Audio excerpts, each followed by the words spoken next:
What's up, gamers? This is NGG here with another review video. This time it is for River City Girls Zero. This is the prequel to River City Girls that was never released in the West until just recently by limited run physically and way forward digitally. I am not doing this game as a single player review because I played this one as well with Minako, so we are going to let him introduce himself. Hey everyone, my name is Minako97, also known as Devine Cummings voice acting on YouTube, and I'm here to review River City Girls Zero with Nintendo Gamer Gal today. And we are happy to have you.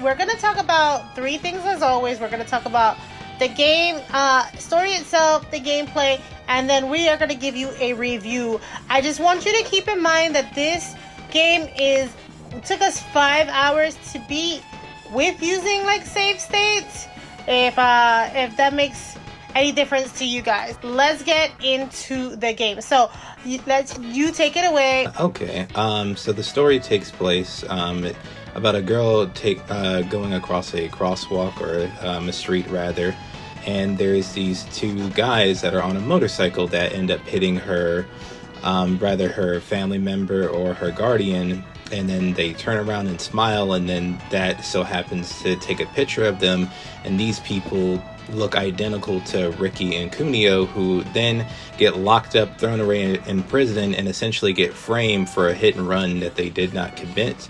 And throughout the whole game of the story, you're trying to basically like clear your name and see who these people are that are essentially framing you for a hit and run that you didn't commit. And throughout the story, you'll come across previous characters that will come in the newer expansion of the game, along with new members and old members, and some characters that are just one-offs from this version that never come back into the newer up-to-date version. And essentially the whole game is just you getting back territories and going through various locations and just fighting the information of who these people are, how do they look similar to Ricky and Kunio, let alone just how this whole investigation of being framed takes about throughout the whole story. And that's pretty much it for the most part. It's like kind of who framed Ricky and Kunio instead of Roger Rabbit. Right, and their whole time they're just trying to clear their name. So that's the basic story. You do see in the very, very beginning a throw to the River City Girls game where they put they're pretending to be playing this as a video game with them as characters in it. So I thought that was cute. But that's enough about the story. Let's get into gameplay. And with gameplay, this is a beat 'em up, guys. If you are unaware, this is an old school beat 'em up, so this is gonna be very challenging. It was very challenging for us. We had played River City Girls already, and we had a tough time with the bosses, so much more than we did in the first game. In the first game, the bosses were tough, but they weren't as tough as this one. If you're playing it as a single player, I do not know how you play this game, because we needed the tag teaming in order to beat the boss for ourselves. But yeah, essentially you'll go through boss fights and various other enemies when it comes to the gameplay. As much as this game claims to be a beat 'em up, it comes off more as like a fighting game in a sense, because the amount of boss fights and inputs that you'll come across comes off more as a fighting game mechanic than it does as a beat 'em up. And not only that, but there are also motorcycle and driving mechanics that you'll experience as well. So it's a mix of both beat 'em up and racing bumper cars in a sense. It's very unique when it comes to both gameplay and visual and story standpoints when they try to mix it up. That's true. They did have us on that bike, and I know the bike scene took us forever to figure out, because it felt like it kept going and going, like the Energizer Buddy, and it wasn't just one off. They had that bike scene 2 or 3 times in game. So I was like, oh, anytime the bike scene would come up, we're like, all right, hit this person, try not to get hit, try not to get the bike thrown off. That was incredibly annoying. Alright, so because this was a short game, this review is also going to be very short. And so now we are going to get into ratings. What would you rate River City Girls Zero from 1 to 5? I would give this game a 1 out of 5, honestly.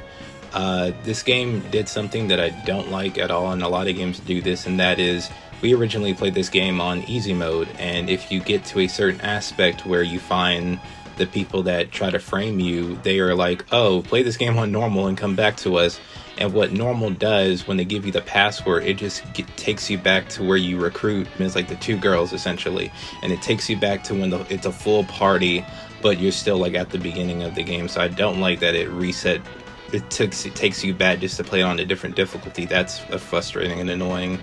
And also the difficulty is extremely hard. Like when we got to when we got to Ricky's counterpart or whatever, his doppelganger, like that was harder than the final boss itself. And then like I said, the difficulty, the interaction with the second to last boss fight, the frame rates, and it just overall just becomes of just, okay, one hit save state. The reason why I give it a 1 is because I thought that the story, the River City story that takes place I guess chronologically after this, but technically before this, however that works, is that it's very tongue-in-cheek. Like they're very aware that they're in modern times playing an old video game, and I like the ending song. So with that being said, I give it a 1 just because the writing was great, but the game itself was not great. Wow. Well, I will also give this one a pretty low score. For me, it's a 2.5, so right in the middle. Because of the stuff you said already, because it was just so short, and I understand, like, if we had not used save states, we would have been at this game a lot longer with having to die and come back and die and come back and die and come back. And I'm guessing that's the way this game was intended to play, but for me, the story wasn't long enough. Yeah, I mean, they were framed, and then they had to get themselves from not being framed and get the police to listen that they were being framed and all that jazz, but like it was just way too short. So 2.5 for me. You want to give us your exit ticket? Yeah, so you can find me on YouTube and other social media sites at Devine Cummings Voice Acting or Devine Cummings Voiceover, and I'm very happy to be a part of this collaboration video with Nintendo Gamer Gal. And we are happy to have him. Thank you again for joining us. And let's say goodbye and happy gaming to you all. Happy gaming, guys. Bye.